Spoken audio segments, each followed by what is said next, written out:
Bonsoir et bienvenue d'être avec nous bienvenue dans cette édition spéciale pour parler aujourd'hui de la présidente de la Chambre des représentants américaine, Nancy Pelosi, qui a terminé sa visite à Taïwan, devenant la plus haute responsable américaine à visiter l'île depuis 25 ans. Une étape pourtant non annoncée dans le programme officiel de sa tournée asiatique.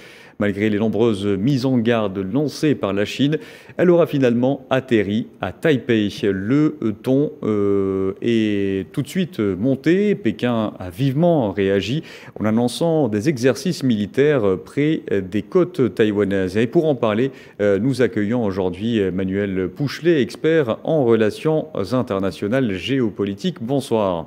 Bonsoir monsieur. Nous accueillons également Gamal Abina, expert en questions internationales. Bonsoir. Bonsoir et merci pour l'invitation. C'est moi qui vous remercie. Alors, les craintes autour de cette visite, du moins controversées, sont très grandes. La Chine a déjà annoncé la couleur en entreprenant des exercices militaires à quelques miles seulement des côtes taïwanaises. Voici l'éclairage de Karim Bouaziz. À peine Nancy Pelosi ait frôlé le tarmac de Taipei que Pékin laissa éclater sa colère. Et pour cause, rarement une haute figure de la politique américaine n'avait osé la manœuvre. Un affront, malgré les menaces répétées de Pékin les jours précédant le voyage officiel. Mais rien n'y fit. Les États-Unis ouvrent les hostilités et la victime collatérale se nomme l'île de Taïwan. Ce n'est pas cher payé pour redorer le blason de l'Empire. Sun Tzu se fait Yankee pour l'occasion. Et les représailles chinoises le soir même avec la venue de l'élu démocrate ne se sont pas fait attendre, avec des sévères sanctions économiques et des manœuvres militaires autour de l'île d'une grande ampleur. Depuis plusieurs années, tout geste, même indirect, en faveur de l'indépendance de l'île de Taïwan fait sortir Pékin de ses gonds. Considérant qu'il existe une seule Chine continentale, doctrine d'ailleurs du président Xi Jinping, les autorités chinoises critiquent la posture américaine qui ne respecte pas, selon elles, les principes fondamentaux des relations bilatérales. Pékin fait souvent aussi cas de vente d'armes de Washington à Taipei. Vente d'armes consistant à répondre aux manœuvres militaires chinoises de plus en plus fréquentes à quelques encablures marines de l'île. Et face à cela, Taïwan est en recherche constante de soutien appuyé de Washington. La venue de Pelosi hier démontre un soutien explicite. Surtout que la sortie américaine ne doit rien au hasard et on doit le dire, savamment orchestré. Car nous sommes à une séquence importante du temps politique chinois. Nous approchons du 20e congrès du Parti communiste et les dirigeants chinois ont besoin de démontrer qu'ils sont toujours aux commandes dans une période où l'économie est en berne due à la séquence post-Covid-19. Prévu cet automne, le congrès devrait confirmer Xi Jinping pour un 3e mandat à la tête du pays, une longévité inédite depuis le leader Mao Tse-tung. La légitimité du système chinois ne repose que sur deux pendants, l'économie et le nationalisme. Taïwan permet de jouer sur le sentiment nationaliste à côté de l'économie grippée et surtout une population épuisée après 2 ans de politique chinoise du zéro Covid. Alors, retour au studio et première question, Manuel Pouchelet. Quel est le message que Washington tente de véhiculer à travers cette visite ?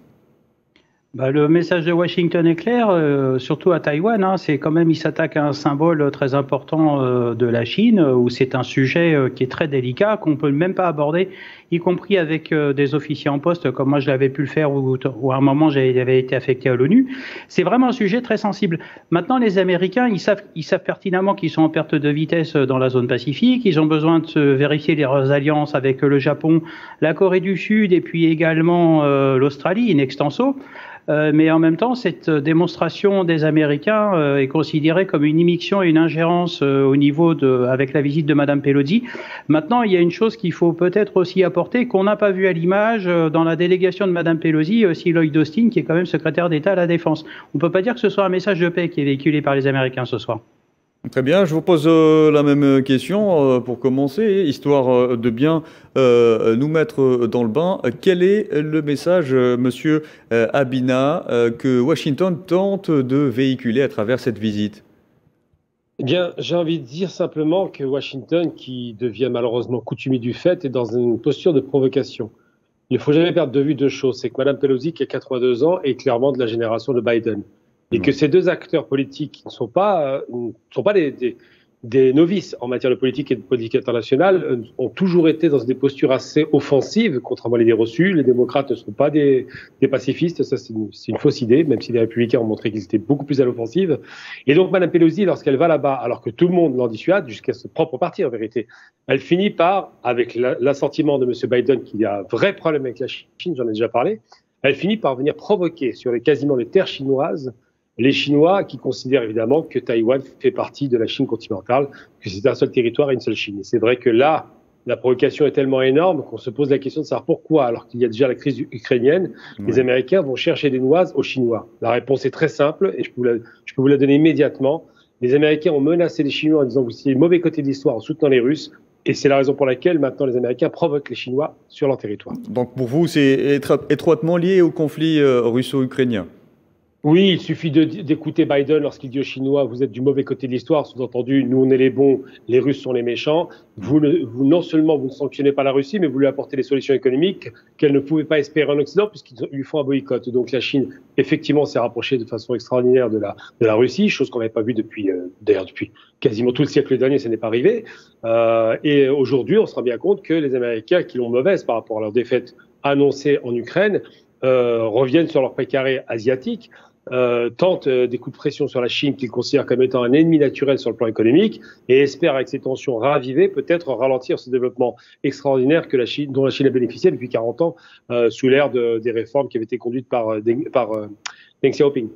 Très bien. Manuel Pouchelet, la réaction de Pékin à cette visite n'a pas tardé. La Chine a annoncé des exercices militaires prévenant de punir ceux qui l'offensent.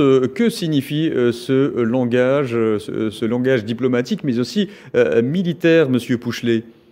Bon, là, de toute façon, la programmation d'exercices militaires, elle est toujours faite à longue échéance, puisqu'il faut mobiliser les hommes et les moyens.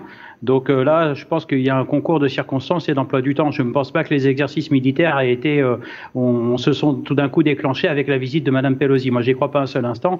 Étant moi-même militaire en retraite, je peux vous garantir qu'il y a énormément de temps avant le déclenchement. Maintenant, il y a quand même un message fort et c'est assez impressionnant. C'est ce qui a déclenché les exercices. Oui, c'est bien la visite. Oui, il y a eu la visite, mais bon, il y a aussi, je pense qu'il y a une question de timing, très honnêtement. Maintenant, la Chine démontre aussi sa force, elle le démontre depuis de très nombreuses années. Elle a fait des îlots artificiels au large de Taïwan pour également démontrer qu'elle était capable de s'installer, de mettre ses pions, d'avancer ses pions. Et de toute façon, les Américains sont maintenant face à un contradicteur tenace, chose qu'ils n'avaient pas jusqu'à présent. Alors, on parle également de binôme avec la Russie, certes, mais je pense que la Chine est capable de faire seule et d'affronter seule les États-Unis. Et en même temps, elle va les confronter à leur contradiction, parce que la protection de Taïwan, que les Américains considèrent comme un protectorat, est vraiment la grave erreur qu'ils ont fait. Maintenant, je pense que la visite de Mme Pelosi est un pont trop loin. Ce qui me surprend un peu dans cette affaire, pourquoi Mme Pelosi? Parce que c'est une politicienne rompue à l'exercice qui a fait quand même plusieurs présidences. Mais également, il y a aussi un message fort qu'elle véhicule la notion de démocratie à l'américaine. Il y a ça aussi qui exaspère Pékin et qui l'agace. Maintenant, moi, je pense que Mme Pelosi et sa visite, c'est un pont trop loin. Il y a des menaces économiques déjà en cours, des sanctions en cours. Maintenant, je pense que Pékin a les moyens de ses arguments et la confrontation avec les contradictions américaines, je pense que Washington risque de payer un prix fort, en tous les cas. Voilà, c'est mon avis ce soir. Très bien. Pour vous, Monsieur Abina, comment peut-on décrypter ce langage? Pékin promet de punir ceux qui l'offensent. Vous savez, la stratégie américaine dans la région, elle est très simple. C'est une occupation permanente et illimitée des territoires qu'ils ont vaincus. Le Japon est toujours sous occupation américaine. Il faut rappeler que les États-Unis, lorsqu'ils réussissent à battre un État, en règle générale, positionnent leurs troupes. Il y a 30 000 soldats qui occupent encore les îles d'Okinawa au Japon. Ils ont aussi des troupes aux Philippines, à Manille. Ils ont des troupes un peu partout. Donc les États-Unis sont littéralement répandus autour de la Chine. Ils ont leur soutien évidemment avec le monde anglo-saxon. On va appeler le Commonwealth, qui est l'Angleterre, évidemment, l'Australie, plus au sud. Ils ont les îles de Diego Garcia. Ils ont tout un tas de myriades de porte-avions qui naviguent dans la région. Donc ils sont dans une posture offensive. Après, la question de penser que les Chinois qui viennent d'envoyer, je le rappelle tout de même, 27 avions survoler le territoire de Taïwan, ne le font pas par hasard. C'est effectivement une réponse qu'ils ont. Alors la stratégie américaine dans la région, c'est ce qu'on appelle l'ambiguïté stratégique. D'un côté, ils ont reconnu depuis 1972 la Chine, Donc la Chine continentale, la vraie Chine, donc la Chine la plus importante, rappelons quand même que c'est 1,4 milliard d'habitants, et de l'autre Taïwan, 23 500 000 habitants, donc une goutte d'eau en termes du nombre d'habitants. Mais Taïwan est une vitrine américaine pour, à l'époque, espérer faire tomber le communisme chinois, tout comme était Hong Kong, qui a été rétrocédé en 99. Les provocations américaines sont multiples, effectivement. Là, dans une période où la crise est quand même très, très avancée, les États-Unis poursuivent encore leur posture offensive. Et lorsque Biden est arrivé au pouvoir, je l'avais dit à l'époque, c'est un homme qui a quand même validé toutes les guerres du Moyen-Orient. Il ne faut jamais oublier qu'il les a signées, ces guerres. Madame Pelosi, qui était contre les guerres d'Irak 2003, a tout de même signé les budgets militaires américains pour renforcer la capacité offensive américaine. Ils ont appelé ce fameux surge, comme ça, qui était destiné à écraser les rébellions dites sunnites au centre d'Irak. Donc ce duo, ce binôme est un binôme extrêmement inquiétant pour la paix mondiale. Je ne crois pas qu'il était nécessaire d'aller ennuyer la Chine sur les questions de Taïwan. Et d'ailleurs, rappelons l'hypocrisie américaine, parce qu'on peut parler d'hypocrisie. La question démocratique ne m'intéresse même pas. Ça, c'est une façade, une vitrine qui ne veut rien dire quand on voit le système américain. En revanche, le troisième personnage de l'État, Pelosi, qui va à Taïwan, c'est un signal fort de provocation. Et surtout, et c'est le plus important, Taïwan, tant que c'était Chiang Kai-shek, c'était donc le Kuomintang qui contrôlait Taïwan, tant que c'était ce qu'on va appeler les nationalistes chinois plutôt à droite, ça ne dérangeait personne.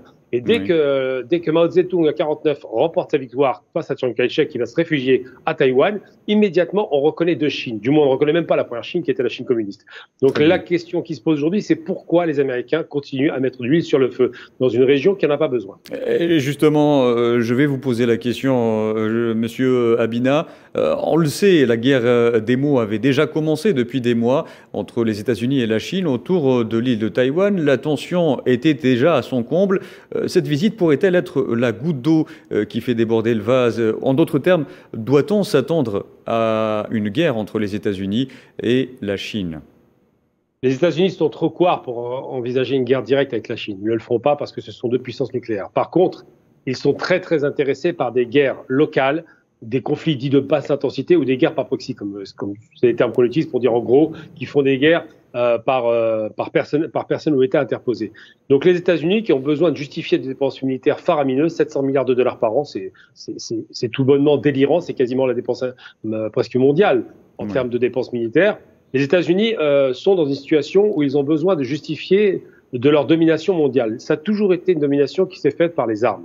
La Première Guerre mondiale leur a profité à plein régime, la Seconde Guerre pire encore, ça a redressé leur économie. Et aujourd'hui, comme ils sont bloqués sur le plan économique et que la Chine va bientôt devenir première puissance de production de richesse économique mondiale, donc, eh bien, ils cherchent à provoquer la Chine.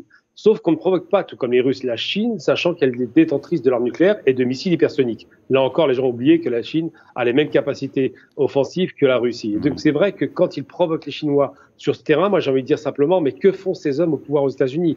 On va regretter Trump qui était tout sauf un va-t-en-guerre. Mais c'est vrai que ce soit Trump ou encore Biden a un vrai problème avec la Chine. C'est une obsession chez lui. Dès qu'il est arrivé, il était offensif. Ouais. Je me retourne vers vous, Monsieur Pouchelet. Pour vous, une confrontation militaire directe entre les États-Unis et la Chine serait-elle possible? Non, il y a un déséquilibre des puissances. Les Américains, s'ils devaient déclencher une guerre avec la Chine, c'est mission impossible. On est face à une puissance nucléaire, on est face à une puissance aussi qui a maintenant une panoplie militaire qui inquiète. D'ailleurs, il y a de ça 2 ans, l'amiral Gilday, qui commande la flotte américaine, a été auditionné par le Sénat avec le sénateur King, qui lui a posé la question suivante. Le dernier porte-avions qui vous coûte 7 milliards de dollars, le Gerald Ford, il y a un missile hypersonique qui vous arrive dessus dans 20 minutes, que faites-vous? Finalement, ils ont été incapables de répondre. Donc, si vous voulez, il y a un équilibre de la terreur qui va en faveur de la Chine cette fois-ci, et pas avec les Américains, malgré leur porte-avions qui disait dans les années 70 avec la doctrine Nixon, qui était le prolongement armé de leur diplomatie. Maintenant, moi, je pense que les Américains ont besoin de se rassurer dans la région, surtout sur la fiabilité de la Corée du Sud et du Japon qui seraient engagés avec l'Australie.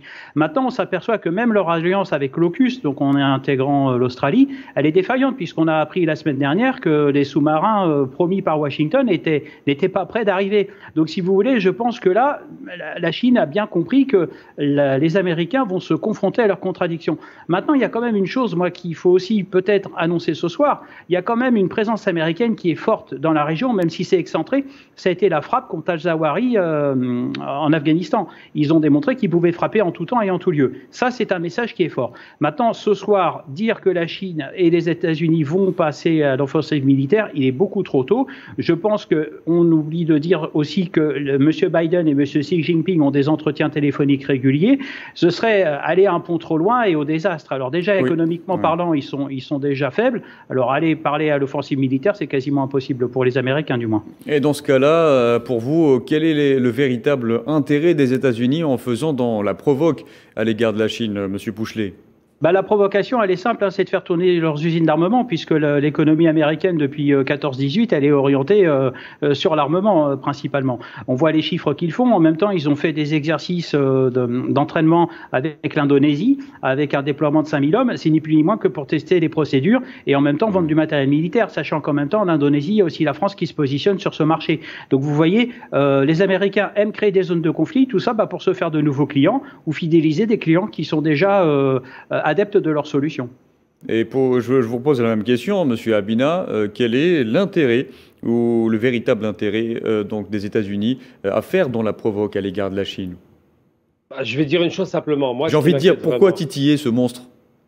C'est une très bonne question, et le terme de monstre, je l'aime beaucoup parce que moi je parle de monstre économique évidemment, tout en respectant les Chinois parce qu'ils sont effectivement des gens qui travaillent, des gens qui ont une mémoire. On prend les Chinois, on a pris les Chinois pour des enfants de cœur, pas du tout.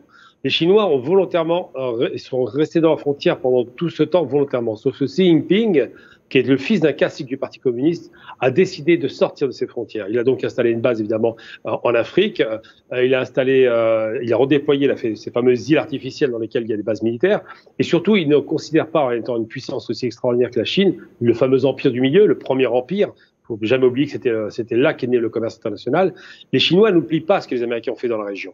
Après avoir évidemment écrasé le Japon, ils ont tout de même fait des guerres. La première guerre de Corée de 53, les guerres de Corée plutôt de 50 à 53, a conduit à la mort d'1 million de Chinois qui ont été, il faut bien écouter les termes que j'ai utilisés, qui ont été tués à l'arme bactériologique. C'est là qu'on a expérimenté ces armes. Autant vous dire que la démocratie américaine en Chine, on sait ce que ça veut dire. Et donc aujourd'hui, les Américains provoquent parce que les deux personnes qui sont à l'initiative de ça, donc Biden et sa chef de représentants, ont plus de 80 ans. Moi, ce qui m'inquiète, c'est que c'est des vieux et vieilles femmes qui provoquent alors qu'eux-mêmes n'ont pas d'avenir. C'est-à-dire qu'ils ne se projettent pas. Et c'est vrai que la machine de guerre américaine, qui est essentiellement aujourd'hui une machine de guerre militaire et une économie militaire, ce qu'on appelle le fameux complexe militaro-industriel, a besoin de justifier de dépenses faramineuses pour pouvoir vendre à l'étranger. Ils ont savonné la planche. Monsieur Habina, dans le marché. Ces personnalités ont des conseillers, ils ont des proches pour leur dire quoi faire. Ils ne sont pas seuls aux commandes. Je suis d'accord avec vous, mais les conseillers, en règle générale, parce qu'on parle de démocratie, concernant les conseillers de Trump, ils ne les écoutaient pas. Bush, c'est pareil, il n'était pas vraiment influencé. C'est-à-dire que l'Amérique est un système très particulier, c'est l'hyper-présidentialisé. C'est-à-dire que le président dirige, c'est le chef des armées, et il écoute ou n'écoute pas ses conseillers. Plus d'une fois, ils ont été déconseillés, mettons, de faire la guerre d'Irak, ça ne les a pas empêchés d'y aller, parce que les Américains ont une politique clairement de la canonnière. C'est un État qui s'est fondé sur la guerre, qui s'est fondé sur la spoliation. Il ne faut pas oublier que ça a commencé par l'Amérique en elle-même, et qui s'est fondé sur l'enrichissement abyssal de la Première et Seconde Guerre mondiale avec le plan Marshall, qui était un endettement généralisé d'Europe. Donc les États-Unis, lorsqu'ils font cela, savent très bien qu'ils vont vendre des armes. Comme au Moyen-Orient, on agite toujours l'intention pour vendre des armes, comme on le voit en Asie aujourd'hui. Rappelons que l'Asie, depuis quasiment 30 ou 40 ans, était devenue pacifique. Il n'y avait plus de guerre quasiment, les conflits étaient réglés. Il restait encore quelques petites zones de tension, mais marginales. Avec l'arrivée des États-Unis, on peut s'inquiéter de l'avenir asiatique. Et pourquoi provoquer Pékin à ce moment précis, M. Habina? Comme je vous dis, c'est une mesure de rétention américaine qui est assez ridicule en vérité. Ils n'ont pas accepté le soutien de Pékin, le soutien ouvert de Pékin à la Russie. C'est ça qu'ils font payer. Donc c'est l'alliance, l'alliance russo-chinoise qui leur pose problème, parce qu'ils ne l'attendaient pas. Sachez, il faut quand même savoir que les Russes étaient en rupture avec les Chinois, je parle des communistes chinois et russes, donc les soviets d'un côté et les Chinois de l'autre côté, étaient en rupture, étaient en concurrence. Aujourd'hui, ils sont complémentaires. Et ça, c'est incroyable, parce que Évidemment, l'expertise russe en matière d'armement n'est plus à montrer et à démontrer, mais l'expertise chinoise qui a basculé de cette course aux armements à l'industrialisation de ce qu'on appelle les équipements simplement civils, d'une industrie légère, eh bien les Chinois ont su la faire. Donc cette migration des deux a fait qu'aujourd'hui, je vais vous faire sourire peut-être, le pont qui relie la Chine à la Russie il traverse le fleuve Amour. C'est vous dire un peu la symbolique forte que représente cette fameuse cette nouvelle route de la soie qui va aussi en Chine. Très bien. Et pour vous également, est-ce que vous rejoignez Monsieur Abina, Manuel Pouchelet, pour vous, le conflit russo-ukrainien est-il déterminant et l'alliance de la Chine avec la Russie est-elle déterminante dans cette stratégie offensive des États-Unis ?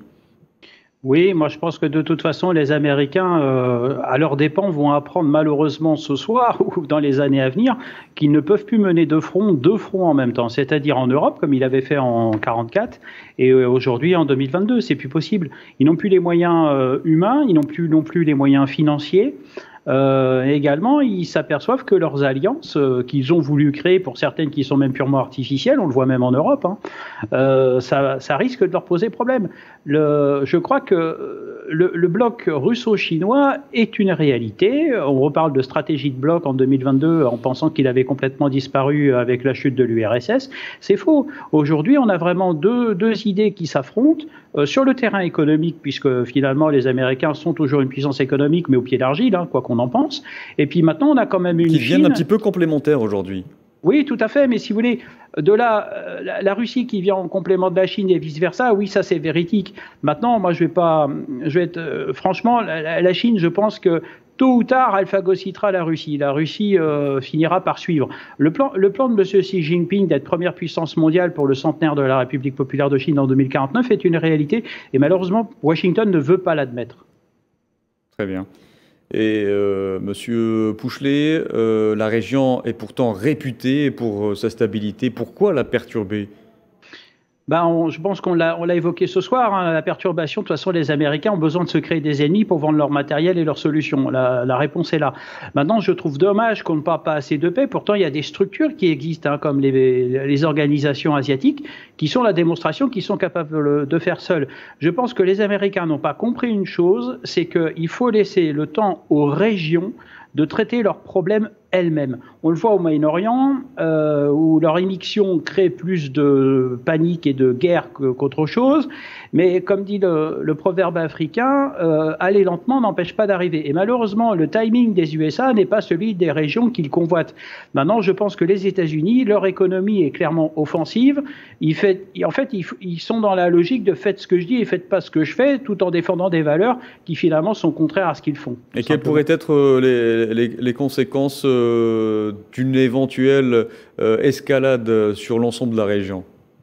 L'escalade, malheureusement, elle risquerait d'impliquer énormément de pays. On l'a cité avec les alliances possibles en engageant la Corée du Sud. Mais ce qui est très dangereux avec cette affaire-là, c'est qu'il y a le Japon. Et le Japon, les Américains ont réussi à ressusciter cette envie et ces velléités guerrières qu'ils avaient eues en 1937 quand ils ont justement envahi la Chine. C'est pour ça que Pékin est très offensif et Pékin est très agressif. La Chine, si vous voulez, c'est un peuple et une civilisation de mémoire qui est multimillénaire par rapport à l'existence américaine. Et si vous voulez, les Chinois n'ont pas oublié la présence occidentale pendant les concessions à l'époque. Les affres de la guerre. C'est ça, voilà. C'est un peuple de mémoire, c'est un peuple guerrier. Quand on lit les écrits de Sun Tzu, etc., il y a quand même énormément d'écrits. Il y a aussi de la démonstration de leur stratégie, oui. Bien sûr. Donc, si vous voulez, c'est deux civilisations qui s'affrontent, qui s'entrechoquent. Et malheureusement, entre guillemets, je ne sais pas si c'est malheureux ou triste, mais il y a des populations qui vont souffrir. Et malheureusement, elles ne peuvent pas exprimer leurs exaspérations comme elles tentent de le faire, je dis bien comme elles tentent de le faire au Moyen-Orient. Très bien.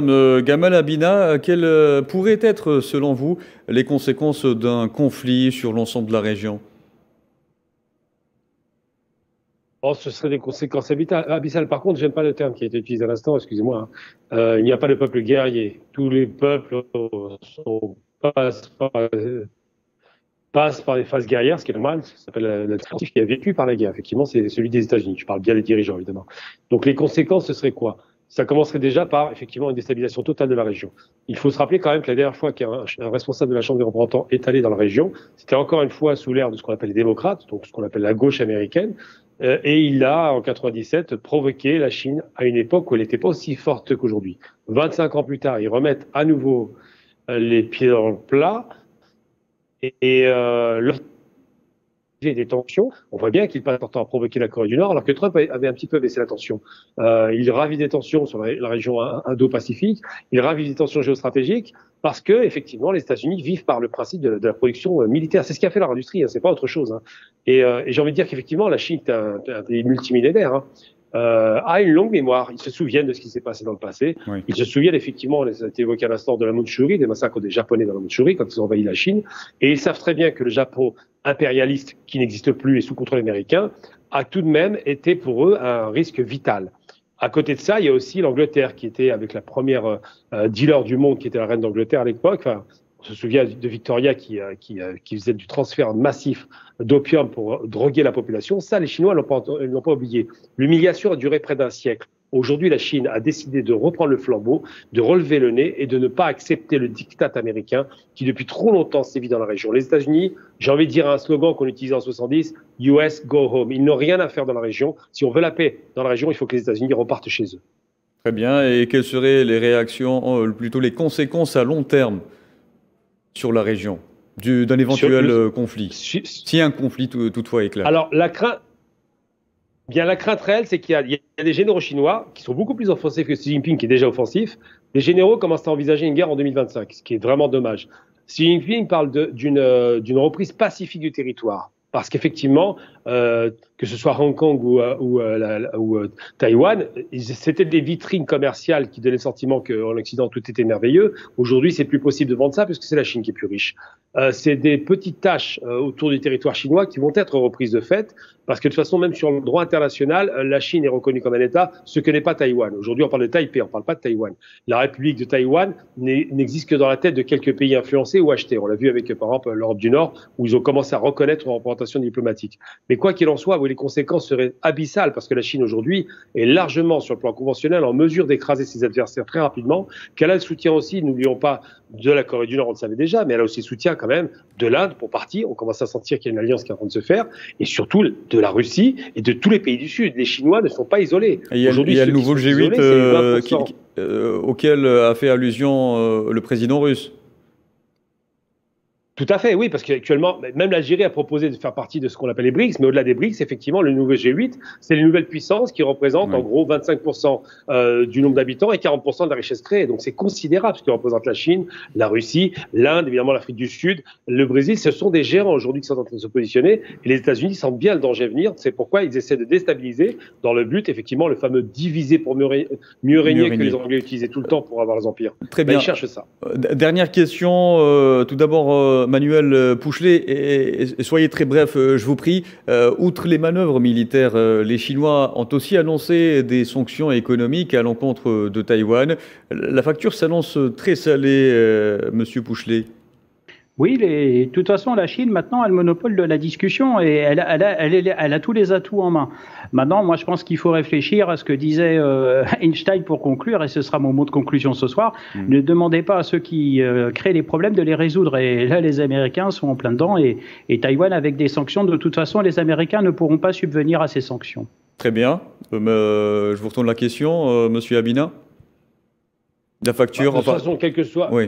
La facture sera salée pour celui qui veut émettre la facture, à savoir les États-Unis. Ils ont réussi avec la Russie, c'est un échec total. La Chine ne peut pas être écartée pour la simple et bonne raison, c'est que c'est devenu l'atelier du monde, que tous les semi-conducteurs sont fabriqués en Chine, que toute la production de masse des équipements, on va prendre Apple pour ne prendre que le plus célèbre, est fabriquée en Chine. Donc c'est très difficile de faire sans la Chine. Ils ont essayé avec d'autres États périphériques dans la région, mais rien ne peut remplacer la Chine. C'est devenu le géant industriel que l'on connaît aujourd'hui. Et les Chinois avancent très très vite. Très bien, je vous remercie messieurs pour vos analyses. Était donc avec nous aujourd'hui Gamal Abina, expert en questions internationales. Merci pour votre intervention. Nous avions également Manuel Pouchelet, qui est expert en relations internationales géopolitiques. Je vous remercie tous les deux. Voilà, ce programme touche à sa fin. Vous pouvez le retrouver à travers nos différentes plateformes et réseaux sociaux, à travers le QR code qui s'affiche en bas de l'écran. Très excellente soirée.